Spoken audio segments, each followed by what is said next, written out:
Nii, tere tulemast rahutustundi numbriga 14 ja nagu eelnevalt välja lõigatud, siis on seekordseks teemaks raudtee ja kitsamalt raudteeristete ohutus. Ehk siis räägime raudtee ülesõitudest, ülekäikudest, konfliktkohtadest, kus siis raudtee ja siis inimeste vektorid ristuvad ja kus paraku aeg-ajalt ka üht-teist juhtub. Ja püüame siis mõista, et kuidas meil selle ohutusega on, kuidas seda juhitakse ja mida oleks võimalik teha, et seda ohutust ka parandada. Ja siin on mõned jutupunktid nii-öelda ette pandud, kas me kõiki niimoodi jõuame rääkida, aga siis täna on külalistena meil Kadisa Vatskis ametist, kes siis vastutab raudteede nii-öelda järelevalve üle riigis ja Rain Kaarjas Edela raudteest ja siin on ka teisi inimesi, kes võib-olla lähemalt või kaugemalt raudteega on seotud, on meil kuuldel, aga püüaksime siis siin professionaalidega natukene arutada seda raudteeristete ohutuse teemat. Ja Kadiga leppisime kokku, et ma teen väikese sissejuhatuse ja esimese märksõnana on meil nullvisioon raudteel, et küsimus on, kas selline asi meil üldse on või ei ole. Ja nii-öelda ärritamiseks ka siis see Rootsi nullvisioon, nii nagu ta on Rootsi raudteesüsteemis sõnastatud, et nullvisioon sai alguse Rootsi parlamendist 1997. aastal juba ja algselt siis nii-öelda maanteeliikluse ohutuse vaates, kuid seda on siis laiendatud kõikjale. Nullvisioonist räägitakse ka nii-öelda sõjaohutuse kontekstis. Aga selle mõte on see, et need, kes süsteemi loovad, on see siis mingi liiklussüsteem või mingi muu süsteem, siis vastutavad süsteemi ohutuse eest. Ja meil on liiklejad, kes süsteemi kasutavad või osalevad selles. Nemad vastutavad reeglite järgimise eest, kuid paraku me teame, et inimesed on ekslikud ja kui on olukord, kus liikleja reeglid ei järgi, siis vastutus langeb tagasi ikkagi süsteemi omanikele ja süsteemi disain tuleks nagu juhtida. Et ma avaks selle diskussiooni selle koha pealt, et milline on meil nagu see nullvisiooni vaade Eestis raudteedel, kes soovib sõna võtta ka Kadi või?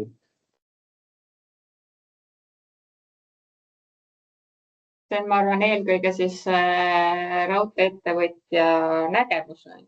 Et ma tean, et Eesti Raudtee seisukoht on, et nullvisiooni tuleb rakendada ja nad liiguvad selles suunas. Rain võib täpsustada, kuidas Edela raudteel on. Nullvisioon on kindlasti ka meie eesmärk, aga eks ole, nullvisiooni rakendamiseks on tarvis teatud eeldusi. Eks ole, mina ikkagi räägin sellest, et kui me oleme samal tasandil, siis nullvisiooni rakendada on kindlasti võimalik, aga keeruline. Kui me oleme eri tasanditel raudtee ja maantee ületamisel, siis nullvisioon on võimalik. Tänasel päeval me oleme ikkagi veel eri tasanditel ja paigaldame siis signalisatsiooni, tõkkepuid ja esimese kategooria ülesõitudesse ka videokaamerad. Selline on olukord ühe lausega täna. Täpsustan see, et oleme jätkuvalt samal tasandil. Samal tasandil, kas ma ütlesin eri tasandil, siis ma eksisin. Jaa, aga pole viga. Et jah, paraku ta nii on, et valdavalt on meil need risted on samatasandilised ja kui raudtee 150 aastat tagasi meile tuli, siis oli ta kogu see raudtee pisut teistsugune, oli tööstusrevolutsioon ja ka tööohutus ja kõik muu oli väga selline algeline või võib isegi öelda, et seda ei olnud. Aga siis oli ka rongid aeglasemad ja raudtee iseenesest on väga palju muutunud, rongid on muutunud, aga need konfliktpunktid on jäänud ikkagi suhteliselt samaks. Et mida ma olen märganud, et vist oli see Eesti Raudtee lehel, et see nullvisiooni oli kuidagi kirjeldatud niimoodi, et vaadatakse seda nii, et inimesed on teadlikud, mis on natukene võib-olla niisugune teistsugune vaade kui see, mis on see rootslaste vaade, et inimene on ekslik. Tundub, et see nagu see päris arusaamine sellest nullvisioonist meil igal pool nagu ei ole kohale jõudnud, aga võib-olla sellest räägime veel edasi. Mul oli siin üks slaid veel enne, kui ma annaksin Kadile üle ekraani, et Rambolis just avaldati üks selline Euroopa raudteid puudutav aruanne, kus ma võtsin lihtsalt ühe võrdluse, aga võib-olla siin Kadil on ka rohkem andmeid ja värskemaid ka, et nad on 2002, kus siis on võrreldud surute ja vigastatud siis suhet raudtee liiklusesse, liiklussagedusse. Ja siin selles suhtes oleme nii-öelda idabloki maades justkui peaaegu et parimad, aga selle järgi just lätlastele jääks alla. Ma julgen natukene siin kahelda, aga kui vaadata nüüd võrreldane selle Lääne-Euroopaga, siis on ikkagi maha. Oota, Raul, sa panid tšehhid ka Lääneblokki või? Kelle? Tšehhid. Ma ütleks, et tšehhid on ikka poolenisti lääne, aga nagu näha, siis ikkagi jah, siin see helesinine on ikkagi valdavalt endine idablokk. Aga ma ei tea, kas Kadi proovid sa enda ekraani jagada, et oma materjali jagada ja rääkida? Jaa, võin seda teha. Ma arvan, see konkreetne slaid, mis siin ees on, et see on nüüd siis, ütleme, kui meil siis Transpordiameti kogutud andmed, ma eeldan. Et neil on ikkagi rohkem sõiduki ja siis raudteeveerem, et kokkupõrked. Nii, küsin, kas on minu slaidi näha? On näha. On, väga hästi. Nii, aga alustame siis üleüldiselt sellist pikemat vaadet, et kui me võtame siin 10 aastat, et kuidas siis üldse õnnetuste arv meil siin, mis trendis ta liigub, on ju. Et siin nüüd on kõik absoluutselt, mitte ainult siis ületuskohtadel toimunud õnnetusjuhtumid, vaid kogu siis raudteevõrgustikul toimunud õnnetusjuhtumid, et välja arvatud siis suitsiidid ja tööõnnetused, et otsasõidud siin on siis mõeldud seda, kui raudteeveerem on inimesele otsa sõitnud, kokkupõrked siis raudteeveeremi kokkupõrge siis sõidukiga, sealhulgas ratastega või ratturitega. Ja kui me sellist 10 aasta vaadet vaatame, siis on nagu langevas trendis, võime öelda. Kui me nüüd võtame siis natuke väiksema ajajoone, siis 5 aastat, siis need jooned ikkagi on nagu tõusvas nii-öelda trendis. Küll õrnalt, aga siiski. Ja me filtreerisime välja ka siis ainult ületuskohtadel, nii siis ülesõidukohtadel kui ka ülekäigukohtadel toimunud õnnetused. Et siin tihtilugu on ka nii, et ülesõidukohtadel võib ka inimene nii-öelda rongi alla jääda ja tegemist on siis otsasõiduga või siis on ka ülekäigukohtadel on rattur rongi alla jäänud, et siis on nagu kokkupõrkena. Aga siis siin on nii-öelda mõlemad ülesõidud ja ülekäigud koos. Et ülesõidudel on ikkagi õrnalt langevas trendis, et võib-olla siin juba on mõju siis raudteeettevõtjate siin täiendavad ohutusmeetmed, mida nad rakendavad ülesõitudel, et on see siis need täiendavate fooride või tõkkepuude lisamine ja ülekäikudel ikkagi on see nagu tõusev trend. Ülekäikude osas ma võin öelda, et ega seal on ikkagi jätkuvalt seesama lahendus, mis meil on siin juba pikemat aega, et need 3. kategooria ülekäik, et torupiirded. Et nüüd siin aastal 2023 muutus seadusandlus ja siis ülekäigukohtadel tekkisid ka kategooriad ja seal on ka siis tuleb teatud tingimustel, mida ma natuke hiljem näitan, et tulevad mängu nii kooride kui tõkkepuude nõuded. Nii, proovin siin järgmisele slaidile saada.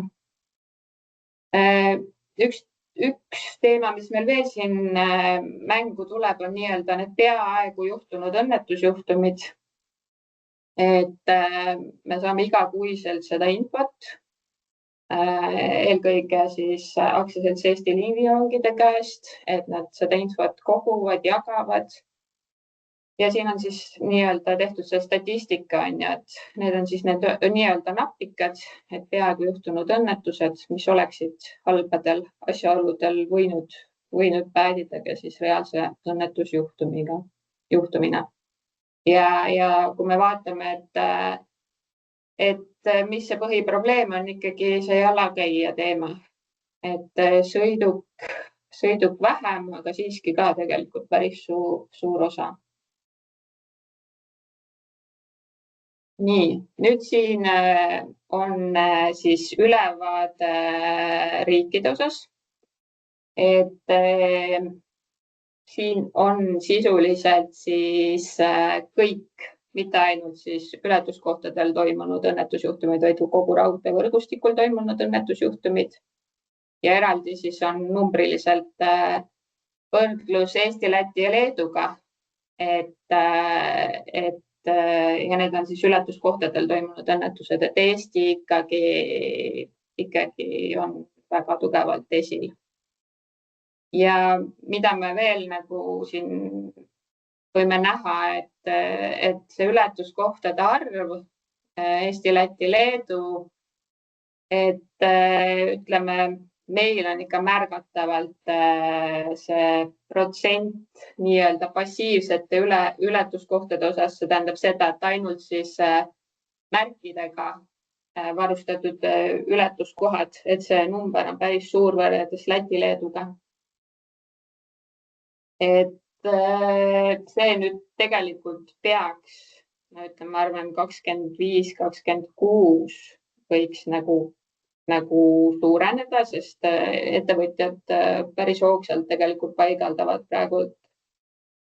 praegu tõkkepuid ja foore, et see number võiks meil siis passiivsete osas nagu väheneda, aga kas siis ka õnnetusjuhtumite arv väheneb, et seda siis näitab meil statistika. Ja mis on veel selline huvitav, et kui Euroopa statistikat näidatakse, siis see taandatakse, need õnnetusjuhtumite arv taandatakse rongkilomeetri peale. Ja kuna Eestil on ikkagi veomahud väga tugevalt kukkunud, siis see jagatis tulebki alati nii suur ja siis selle järgi me oleme nagu ikkagi suht alati seal topis nii-öelda Euroopa mõistes.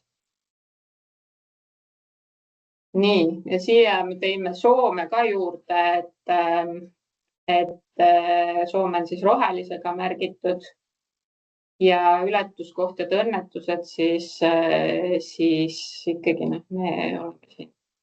oleme siin ikkagi esimesed igal juhul. Ja nüüd natuke nõuetest, et nagu ma ütlesin, 2023. aastal lisandus siis raudteeveeremi kiiruse komponent siia ja tuli ka täistõkkepuude teema juurde. Et sisuliselt siis raudteeettevõtja peab määrama oma ületuskohale kategooria tulenevalt sellest tabelist. Ja siis vastavalt siis ületuskoha ohutusvarustuse paigaldama, välja ehitama. Et see on nüüd ülesõidukohtade osas, et siin räägime kiirusest 160 kilomeetrit tunnis ja palju ronge ja palju sõidukeid, siis eritasandiline on nõutud sellisel juhul. Ja ülekäigukohtadel on samamoodi, et varasemalt ei jagatud ülekäigukohti kategooriasse, siis et 23. aastast nüüd on need kategoorias ja samamoodi sõltub sellest liikleja arvust, raudteeveeremi sellest kiirusest ja palju seda raudteeveeremit seal liigub ööpäevas. Ja siis ettevõtjad on need ülekäigud nii-öelda ära lahterdanud ja seadusest tulenevalt siis nad peavad need vastavad siis kas tõkkepuud või foorid sinna paigaldama, aga lihtsalt seaduse looja on siis andnud sinna üleminekuajad, et see peaks nagu siis sujuvalt nüüd lähimatel aastatel toimuma, et viimane tärmin on seal aasta 2033. Et ohutusasutusena me oleme nagu seisukohal, et ennem kui me siin kiiruseid tõstame 160 kilomeetrit tunnis, et siis see ei ole võimalik, kui sul ei ole need ületuskohad vastavusse viidud selle uue tehnokasutuseeskirja selle tabeliga siin, et siis lihtsalt ei saa Tartusse kiiremini. Ja nii on, et ohutusnõuded ja nende rakendamine on ikkagi A ja O.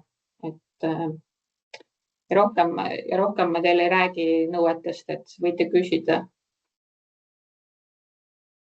Et minu poolt praegu slaidi osas kõik. Väga hea, aitäh, et ma küsikski kohe, et kuidas siis lubatakse Tartusse 160, et kas on näha, et nüüd selle raudtee seal elektrifitseerimise ja õgvendamise käigus saadakse kõik risted siis selle uue määruse kohaseks? Minule teadaolevalt ei pruugi. See tähendab, et kiirus tegelikult siis ma arvan, et seal lõiguti on võimalik, aga ilmselgelt mitte terves ulatuses. Sest seal, ma saan aru, on rahaline teema, et lihtsalt seda ei ole piisavalt.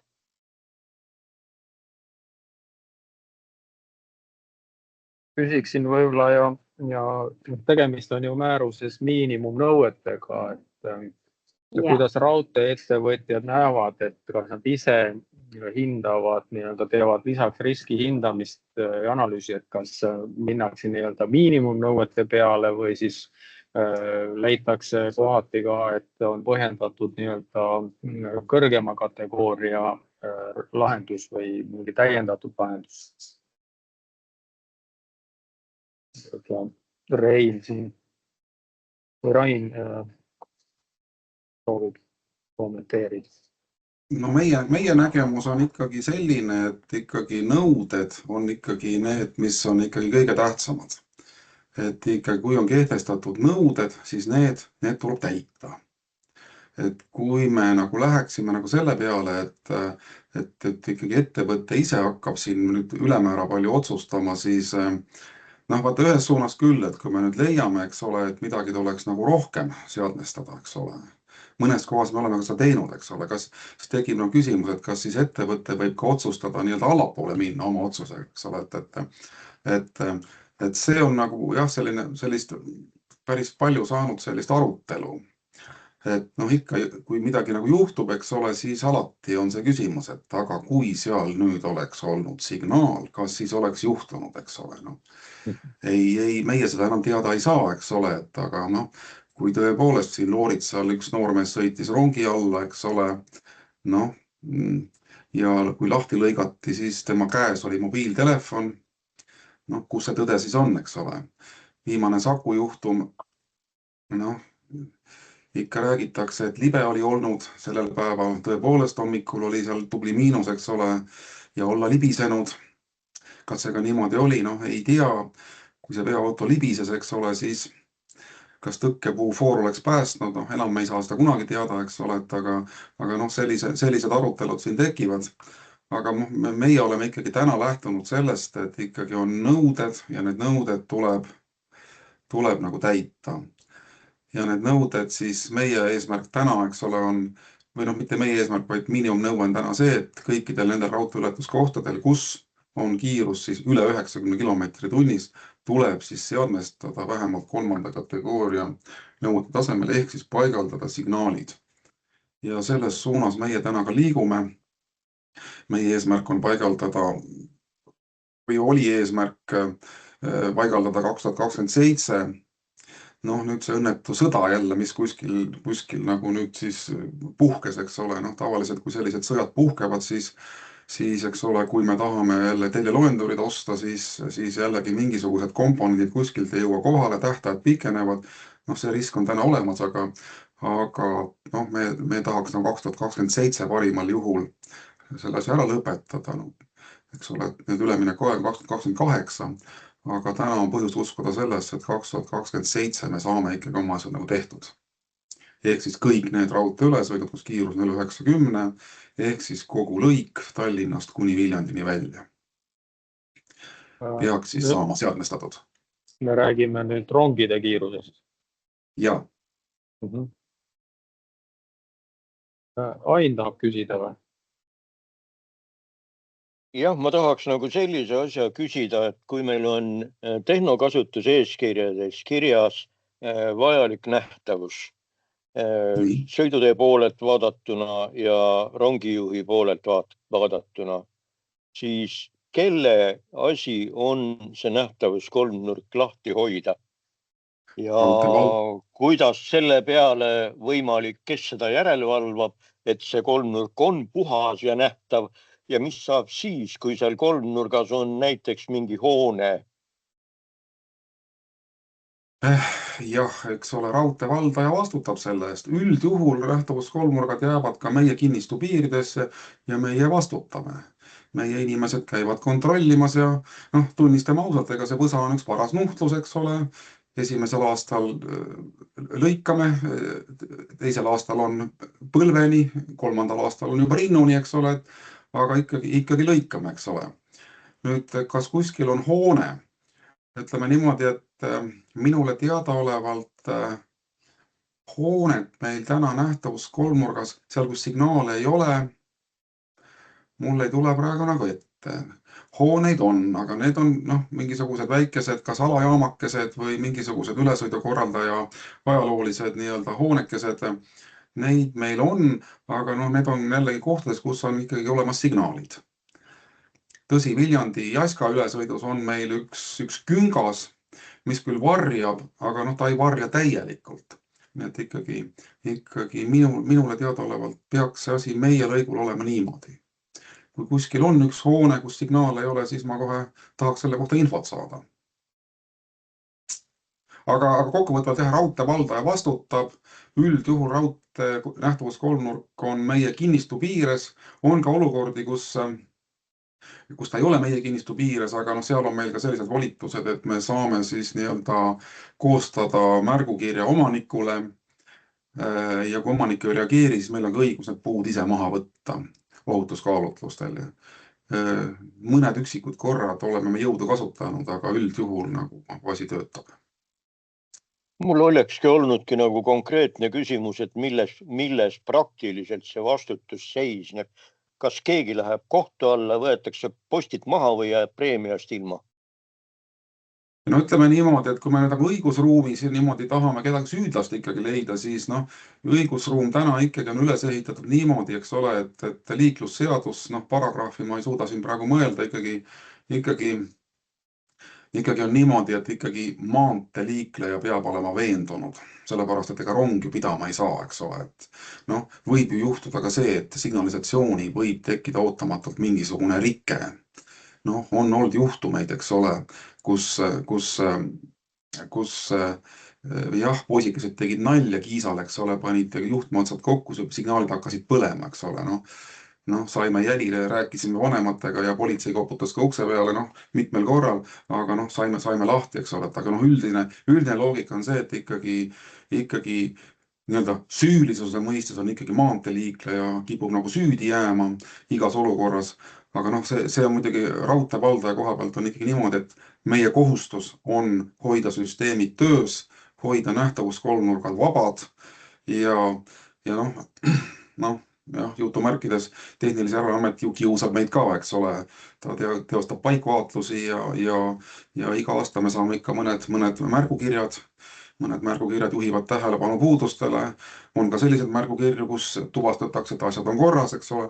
Ja ütleme, selline üldine protseduur on nagu niimoodi üles ehitatud. Nojah, aga ma jätkaks siit nüüd kohe sedapidi, et kui liikluses me räägime kogu aeg suurema ohu valdaja vastutusest ja samal ajal ütleme, et rong nagu ei olegi siis suurema ohu valdaja. On küll jah, et aga ütleme, raudtee vastutab ka, eks ole.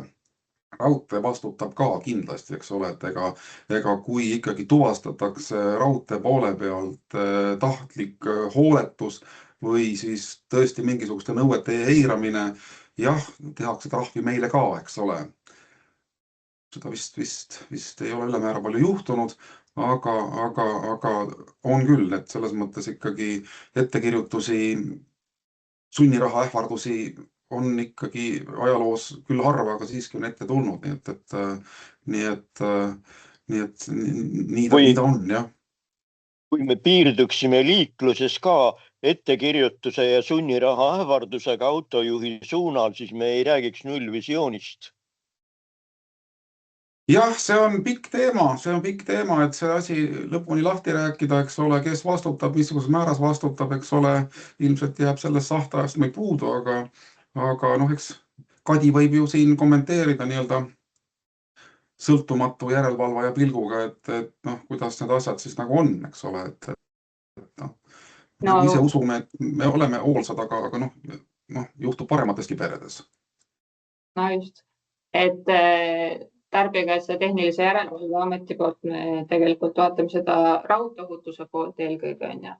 Et siis PPA on see nii-öelda, kes liikleja poolt vaatab.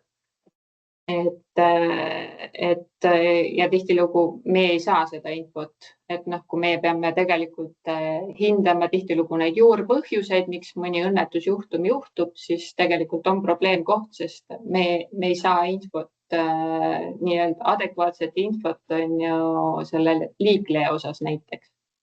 Meie saame näiteks vedurijuhtide käes seletuskirjad, me näeme seal rongi andmestiku, mis kiirusega sõitis, kas andis vile või kuidas valvsus oli. Aga ütleme selle teise osapoole infot tegelikult TTJA ei saa. Okei, aga ma arvan, et me tuleks tagasi selle nii-öelda vastutuse teema juurde pärast, et ma võtaks nüüd siit jutujärje üle ja see Kadi näidatud statistika ikkagi näitab meile, et meil ju võrreldes siin lähinaabritega ei ole asjad kõige paremini ja võib-olla mõte ongi see, et võib-olla vaadata, üks asi on vaadata tagajärgede statistikat, aga teine asi, et võib-olla aru saada, et milles on nagu see erinevus, et üks asi tuli välja, et passiivseid ülesõite, ülekäike on naabrite juures vähem.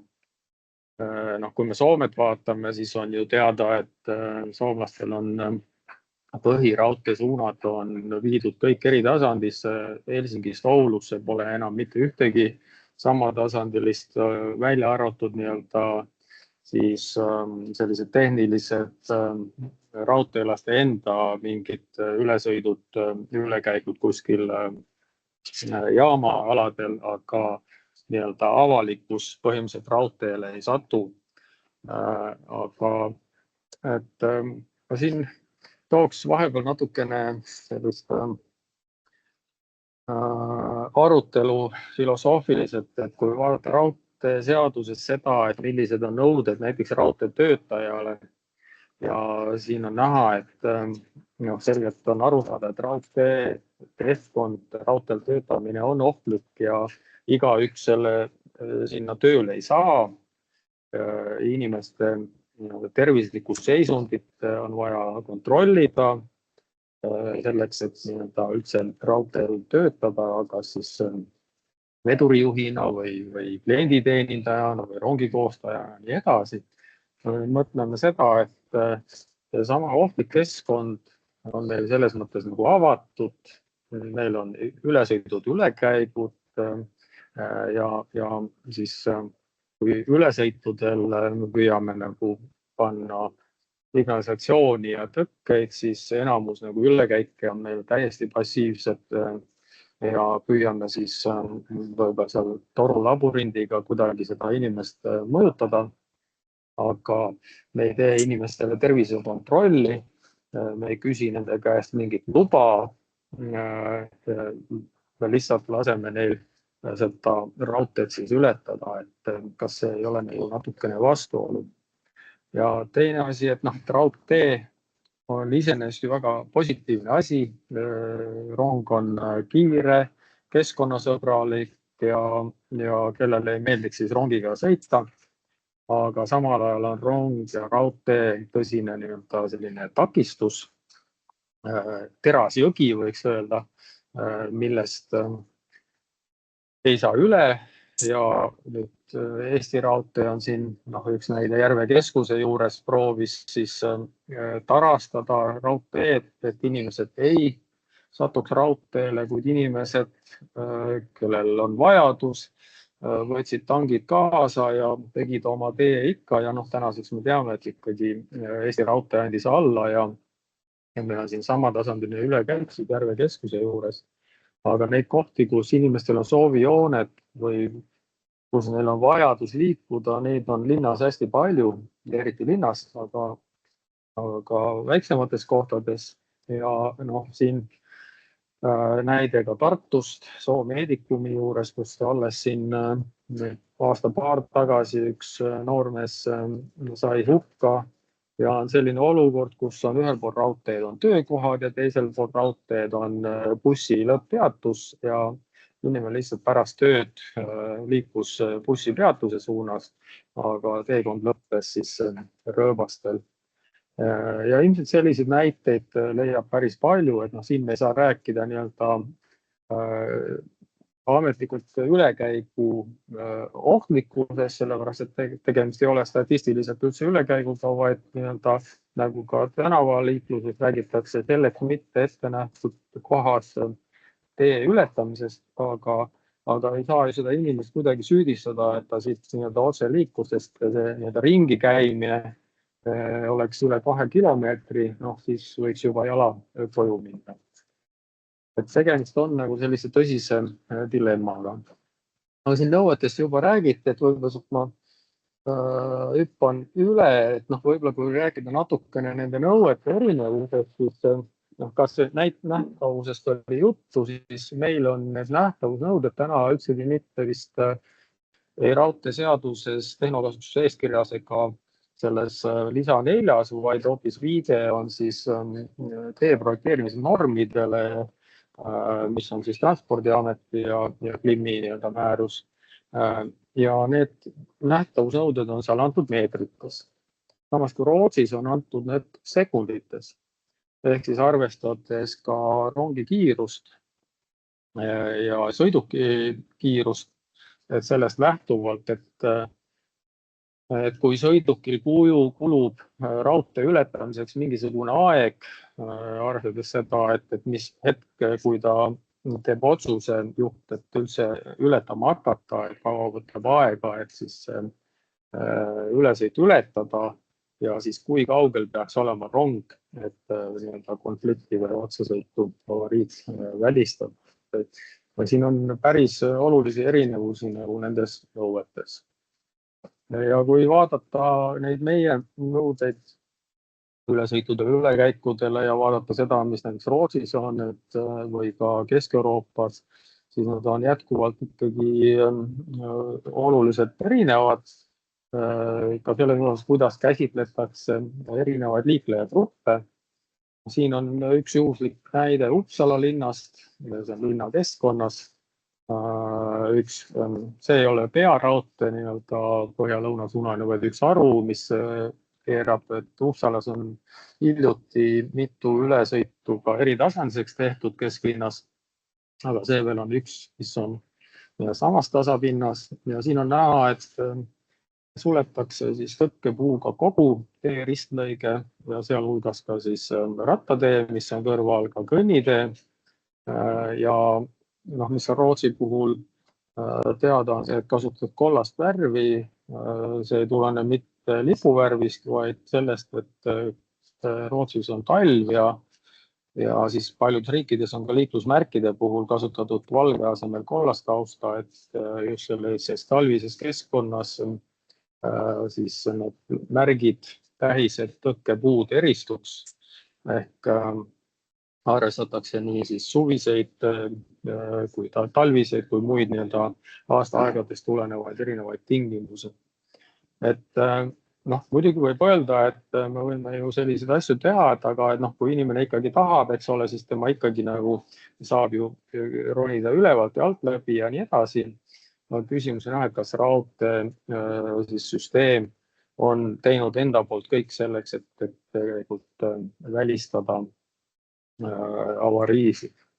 Ja palju on veel Eestis räägitud nendest ülekäigu labürintidest, et kas need siis aitavad ohutust parandada või mitte.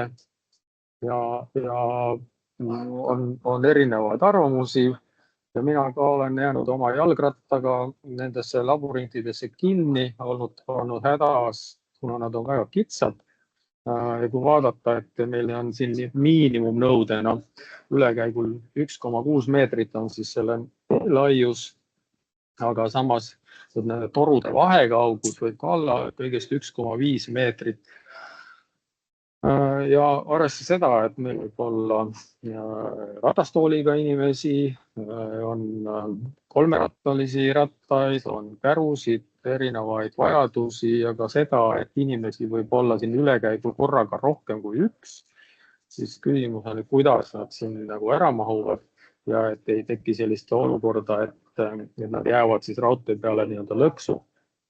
Et kui Rootsi normis on see nii-öelda, ei ole mitte sellist labyrinti, vaid on lihtsalt nagu šikaan, siis need mõõdud siin on hoopis teisest astist.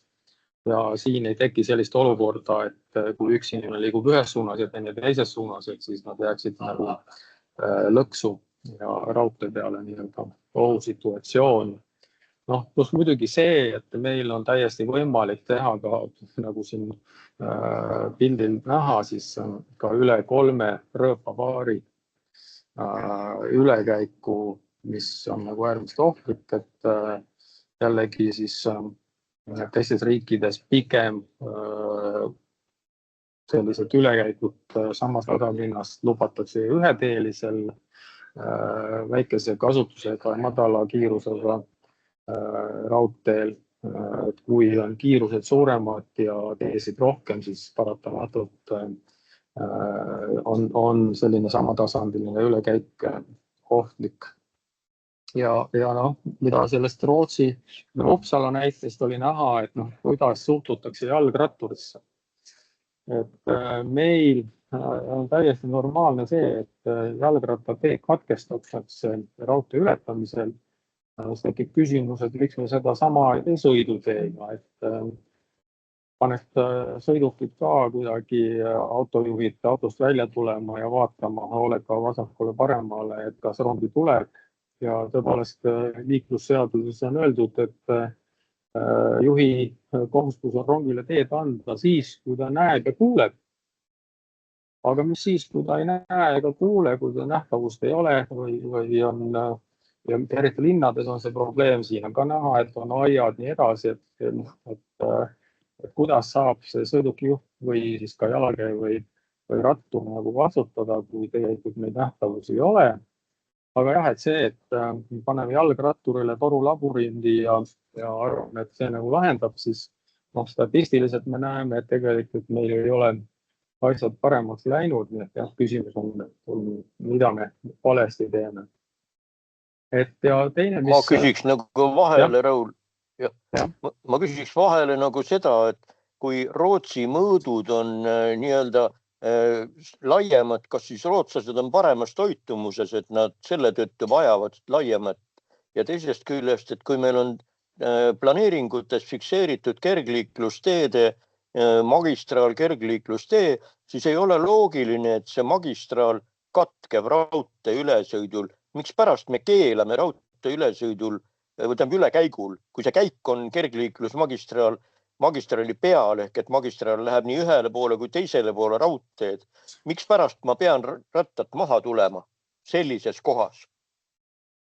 Jah, see ongi see oluline küsimus siin, et me nagu paneme vastutuse sellele inimesele, kes raudteed ületab, et tema peab nüüd veenduma, et sest raudtee iseenesest ei ole ohtlik, rong on ohtlik. Ehk et mida me tahame, on siis see, et see raudtee ületaja nii-öelda tuvastab rongi ja seadus seda ütleb, et kui inimene näeb või kuuleb rongi, et siis ta peab teed andma. Aga kui ei näe ja siin on erinevad põhjused, miks ei näe, kohe tuleme selle juurde ka, et mida me nagu kuuleme väga palju Eestis ja ma ei ütle, et kus me seda kuuleme, ei taha seda nimetada, aga et räägitakse, et raudteed ületavad inimesed nagu zombid ja hoolimatud ja riskeeriv käitumine.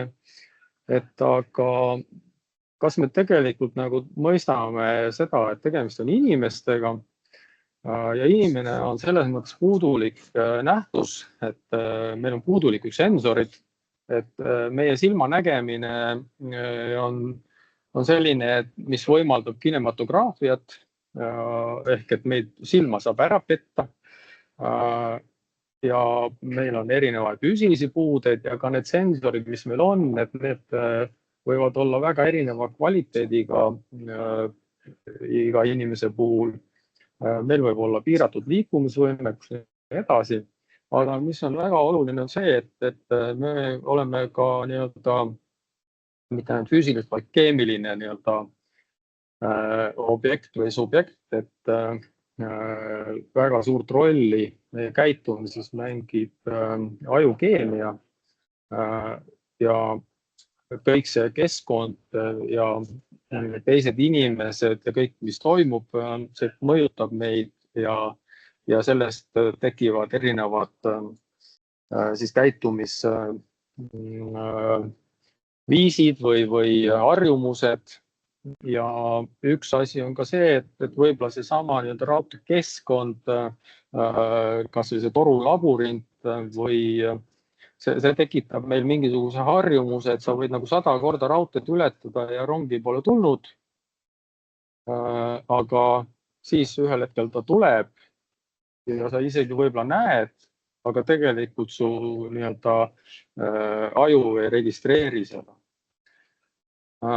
Ja ka vaimsest tervisest räägitakse palju ja ma selle slaidi veel räägiks ka ära, et Hollandi ohutusnõukogu on juba 10 aastat tagasi nagu juhtinud tähelepanu sellele, et selline ohvri sildistamine on lihtsalt vastutuse veeretamine ja esimesena meil tuleb mõista, miks inimesed käituvad nii, nagu nad käituvad ja otsida lahendust siis selle käitumise mõjutamiseks nii palju kui võimalik. Ja seda käitumise mõistmist tuleb käsitleda eraldi süülisusest, et nagu siin eelnevalt oli ka kõlas, et täna seadusjärgi on jah nii, et meil on öeldud, et rongil on eesõigus, aga see on lihtsalt sellepärast, et meil raudtee 150 aastat tagasi sellisena kujundati ja siis ei mõeldud üldse, et see võiks olla ohtlik. Ja me oleme siia päeva tulnud, muutes rongid kiiremaks, keevitades rõõpad kokku ja nii edasi, aga inimene on jäänud ikka inimeseks. Ja et see sõnum on see, et raudteeettevõtted ja mis iganes asutused peaksid nagu esmasena lõpetama igasuguse ohvri sildistamise ja tuleb aru saada seda, et mina jalakäijana või ratturina ei saa otsustada, milline raudteekeskkond, mis lõikab läbi minu igapäevase liikumistee, aga infrastruktuuriettevõte saab seda keskkonda kujundada ja tagada seda, et inimesed ei ole ohustatud. Aga nüüd ma rääkisin väga pikalt monoloogi, et annaks natuke siis võimaluse diskussiooniks ja tegelikult meil ajaliselt on nagu 15 minutit veel järgi jäänud, et saab kätt tõsta.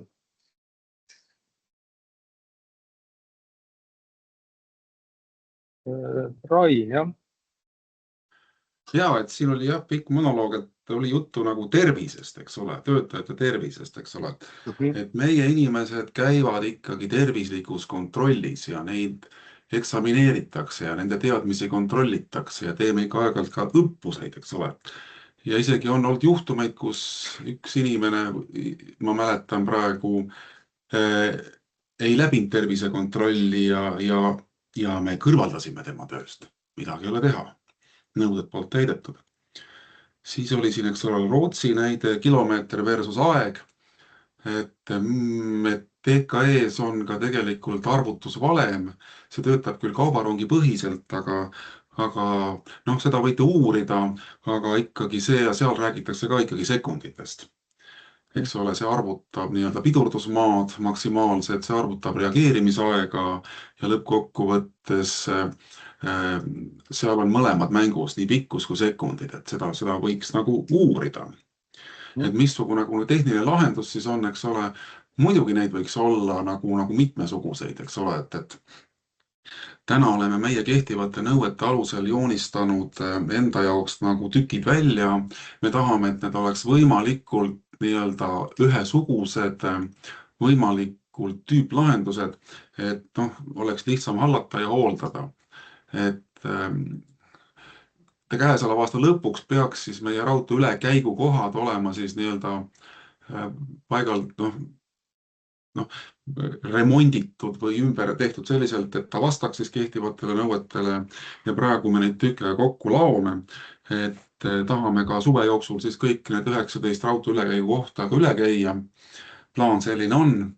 Võib-olla seesama vorm, mis praegu siin üleval on, et võib-olla kuna see ehitusloa, kasutusloa menetluslik protsess ei ole, siis võib-olla siit samast korra veel läbi lasta need lahendused, mis me oleme suutnud valmis mõelda. Võib-olla näiteks. Eks ole, see tehnilise lahenduse poolest ja vastutuse poole pealt siis ka, et ega infrastruktuuri ettevõtte vastutab ja tagab küll. Ega need nõuded, mis täna on, eks ole, need minu hinnangul me oleme ikkagi täitnud. Aga ütleme nii, et ega siis kõik ettepanekud, kõik sellised mõtted on ju teretulnud. Kui keegi, kas keegi kohalik või keegi ekspert ikkagi annab head nõu, siis head nõu võtame alati kuulda. Vot nii. Küsimus siin oligi see, et üks asi on, et meil on nõuded ja me püüame neid nõudeid täita, aga kas need nõuded on nagu ajakohased, kas need lähtuvad tegelikult kasutajate vajadustest või on meil siin vaja need nõuded lahti võtta ja äkki täiendada, kuigi meil nagu kuulsime 2023 alates on meil alles neid uuendatud ja tulid jalakäijate ülekäikudele kategooriad ja nii edasi, et see kõik on hea, sest aga küsimus, et kas nendest ikkagi piisab?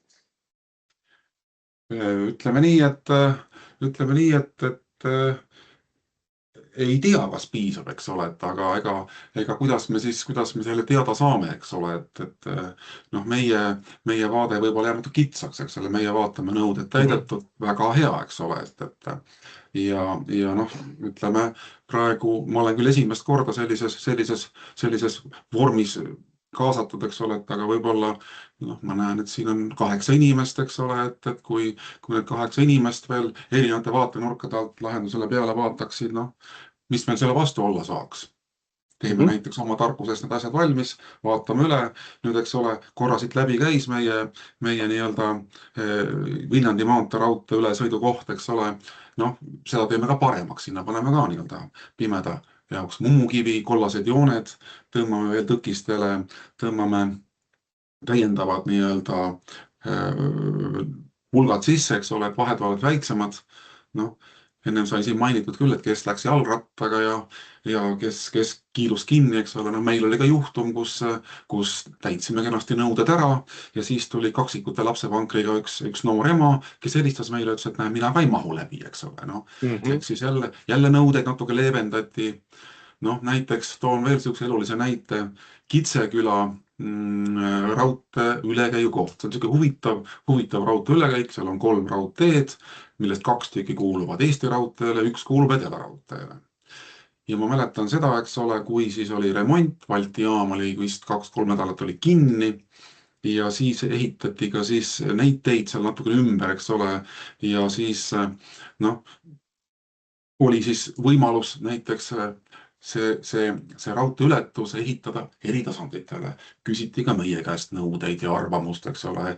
Meie oma arvamuse esitasime ja ütlesime selgesõnaliselt, et sõbrad, et kui ikkagi teevaldaja raudtee esindajatena Eesti raudtee, Edela raudtee ikka pead kokku panevad, siis mõistliku administratiivse pingutuse korral on see eritasanditele viidav. Noh, kõiki sealt mööda on käinud, eks ole, näevad, et see ju lausa karjub eritasandite järgi, eks ole. Absoluutselt. Noh, leiti, mõeldi, ei saanud, eks ole. Noh, täna, eks ole, hakkavad siis rongid kiiresti sõitma Tallinna-Tartu vahel. Noh, varsti me hakkame siis kuulma võib-olla selliseid ettepanekuid, et ohtlik rongide kiirust tuleks alandada. Noh, ei tea, aga noh, ütleme nii, et kes viitsib, võtke ehitisregistrist nagu menetlus ette, sealt te näete meie ettepanekuid. Ehitasime liivajaama, eks ole, ilmselt meediast käis läbi rulli ülekäik, eks ole. Tehti tunnel, väga äge tunnel, eks ole, Terviserajad tegi tunneli, väga kihvt, väga õige lahendus. Mõnisada meetrit on seal vahe, panime raudtee ülekäigu kinni, ütlesime, et sealt enam ei käi, käite tunnelist. See ümber ring, eks ole, mis tuleb nii-öelda ohutusega proportsionaalselt, meie arvates oli mõistlik. Panime kinni. Lõigati lahti, meie alla ei andnud, jäi kinni, TJA-ga alla ei andnud, jäi kinni ja täna on nagu lahendus omaks võetud, eks ole. Aga veel, eks ole, sealt Jõhvika tänava piirkonnast, meil oli raha olemas, kõik oli olemas, et me tahtsime ka sinna teha, eks ole, et seal käivad ka inimesed, et ka sinna siis võiks nii-öelda tekkida üks raudtee ületus, mis võiks olla eritasanditel, sealt käib päris palju inimesi Kalmistule. Noh, sealt piirdeid pole küll lõigatud, aga inimesed käivad ringi, aga me olime valmis selleks, et siis liivajaam oleks saanud mõistliku lahenduse ja inimesed oleks siis jaama ületanud eri tasanditel. No ei õnnestunud. Seal see kitsaskohaks sai siis kommunaalamet, kes ei suutnud oma kommunikatsioone ümber tõsta ja see projekt kestis meil 3 aastat, vist 2021 algas, 2023 lõppes. Kui me alustasime, siis kommunaalamet ütles, et 2021-2022 ei ole võimalik, vahendid puuduvad. Kui ma siis läksin Ain Valdmani jutule, et kas nüüd 2023 siis saaks, 3 aastat on aega planeerida, ei saanud. Nii et selliseid huvitavaid näiteid ka elust. Täna... Küsiks nagu vahele seda, et mis maksab üks raudtee ülekäigu signalisatsiooni tegemine? Ma küsin teda nagu spetsiifilise mõttega, et meil on siin seltskonnas ka Allan Lahi, kes pakub ühe võimaliku lahenduse. Aga ma küsiks kõigepealt ikkagi, mis maksab üks signa ülekäigule? Sa pagan, selles mõttes, et ütleme, kas seal on siis tõkkepuud, kas seal on märgid, kas seal liitumine, eks ole, ülesõidu signalisatsioon on meil...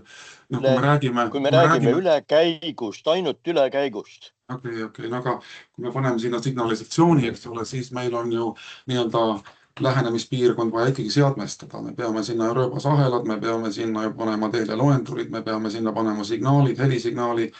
Ütleme nii, et ega olulist vahet nüüd sellega, et kas me teeme raudtee ülesõidule või ülekäigule, ma arvan, et ei ole. Aga hangetes erinevad situatsioonid, kui pikad on kaablivahemikud, kuidas saame liitumise paika, eks ole, noh, see jääb kusagile sinna, noh, ütleme niimoodi, heal juhul on ta sihuke 150–180 000, aga noh, kui on väga ekstreemsed olud ja kui on väga palju kommunikatsioone, millest tuleb kaabeldusega mööda minna, siis see maksumus võib ulatuda kuskil 250 000-ni. No selline on meie nagu praegu hanke informatsioon. Ja mis on kõige odavam eritasandiline?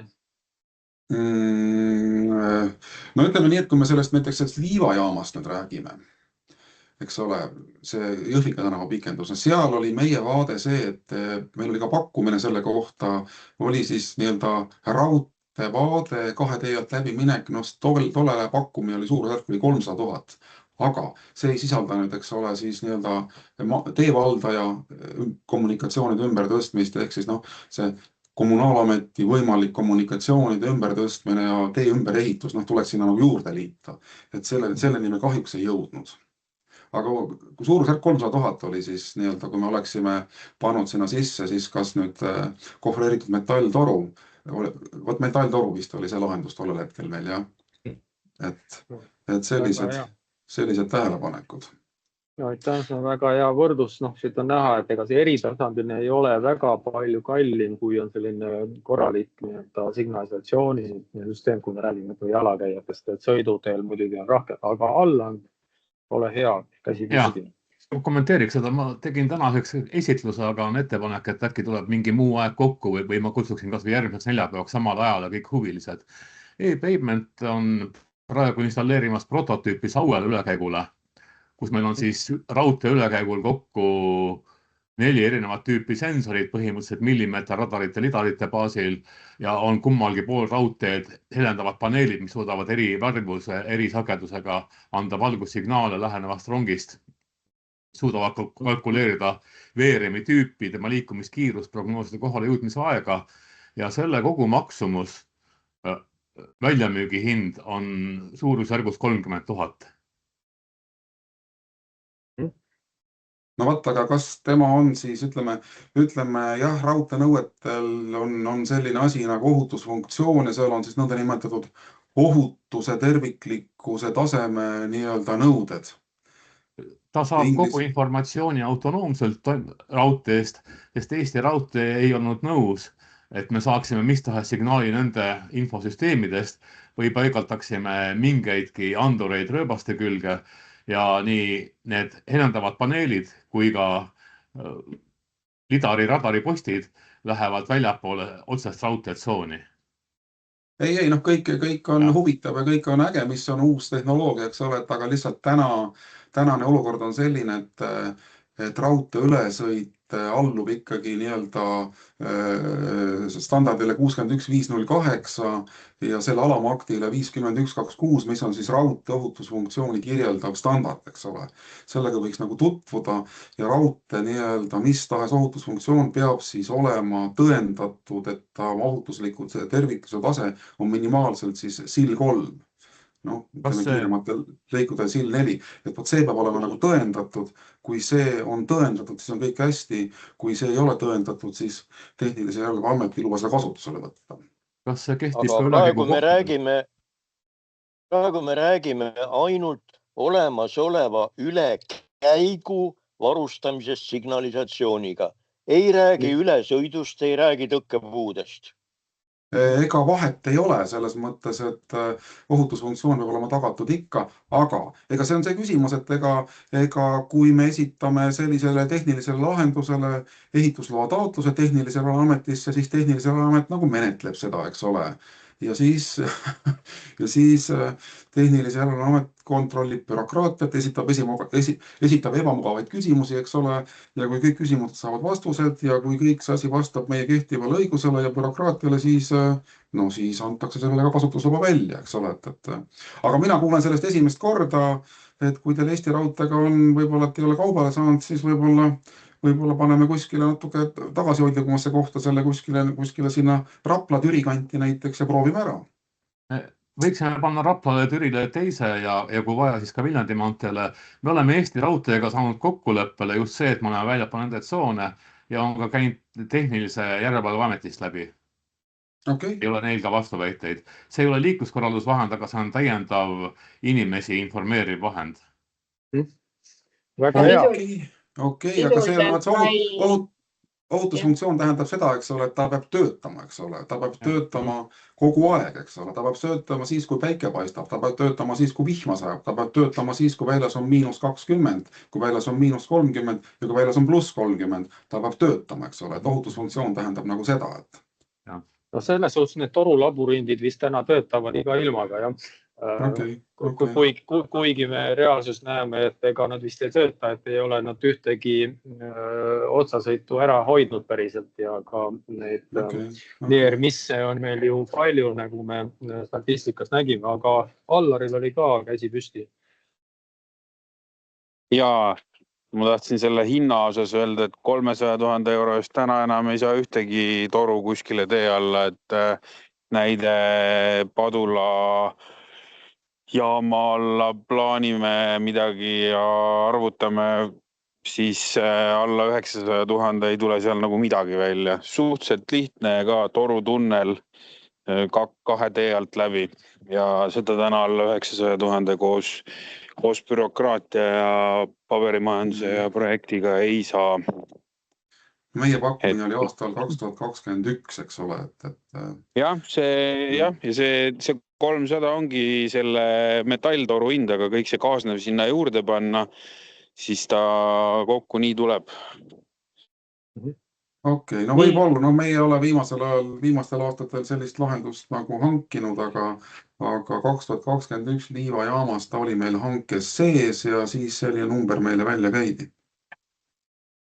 Aga nagu ma ütlesin, eks ole, seal need muud kommunikatsioonid siis oleks pidanud nagu juurde minema, aga sinnamaani me kahjuks ei jõudnud. Head sõbrad, meil on aeg sisuliselt täis saanud, et hakkaks otsi kokku tõmbama.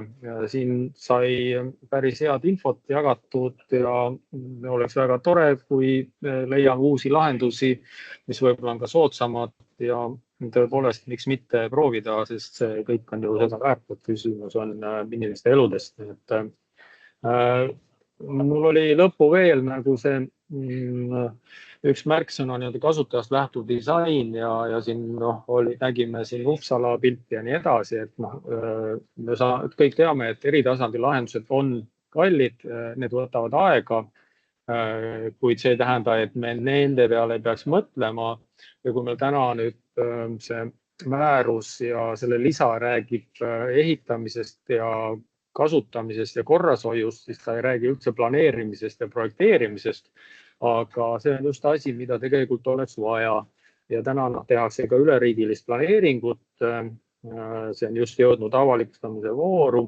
See on koht, kus ka mõelda seda, et tegelikult nii nagu on Helsingi, Oulu ja teised suunad kõik eritasandiseks viidud ja seda sama tehakse ka mujal riikides, siis meil on ka vaja sellist plaani. Aga enne, kui me jõuame igal pool nende eritasandi lahenduste juurde, peame ikkagi mõtlema ka nende sama tasandi lahenduste puhul, et kes on see tarbija ja mõistma tema käitumist ja neid tagamaid ja disainima neid ülekäike, ülesõite siis sellest lähtuvalt, et ikkagi see ohutus oleks maksimaalselt tagatud.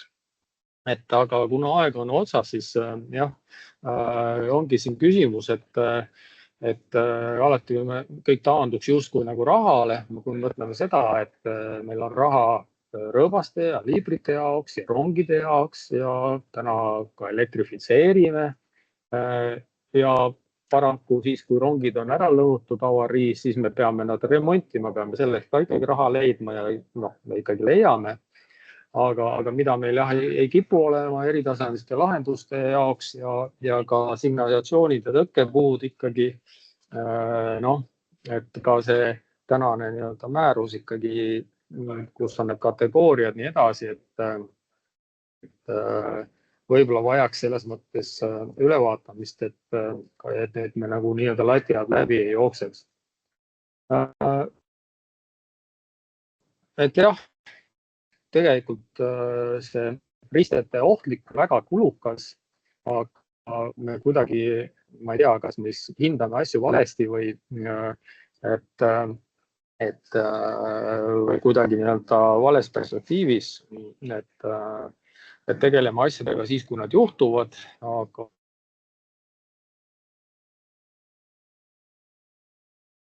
ja viimase teemana, ainult pani siia märksõnad, me ei jõua praegu arutada, aga me võime kordussessiooni teha järgnevatel kuudel ja jätkata seda raudteeohutuse teemat, aga väga suur roll ikkagi on ka siis selle nii-öelda raudtee opereerimisel, et kuidas on seatud rongide graafikud, kus nad kohtuvad, et väga sellised ohusituatsioonid on, kui just nendele ülekäikudel üks rong läheb ja siis sealt tagant tuleb teine, et on sellised tüüpsituatsioonid või ka see, et kui üks rong seisab, aga teine sõidab nii-öelda jaamast läbi, et meil on siin üks hiljutine juhtum Nõmmel oli just selline, et ja just seesama, et liiklejaid tuleb informeerida ohust, mitte raudteest kui sellisest, et me peame selle fookuse panema sinna ja selles mõttes see idee, mis siin just välja pakuti, on just selles suunas, et me peame inimesele andma teada, et nüüd tuleb rong ja siis inimene peaks nii-öelda olema valvas, aga mitte siis, kui rongi ei tule.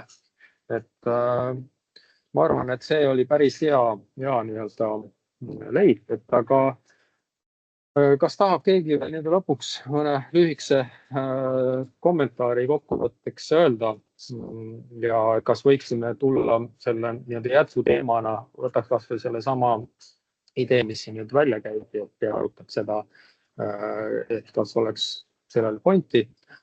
Aga ma ei tea, kas Kadi või keegi tahaks veel mõne kokkuvõtva sõna öelda siia lõppu. Ma ütleks omalt poolt, et 100% nõus, et kõik liiklejagrupid peavad ohutult üle raudtee saama. Et see on see põhiline sõnum ja tegelikult me kõik peame sinnapoole liikuma. Suur tänu, ma arvan, et see oli hästi hea kokkuvõte. Mina tänan kõiki osalemast ja loodetavasti oli see perearvelt õhtune sessioon teile kasulik ja saite teha märkmeid ja kõige olulisem on see, et lõpuks on kõigil on ohutu kodutee, nii et seda soovides järgmiste kohtumisteni tänan ja kõike head. Aitäh! Tänan! Aitäh, kena õhtut!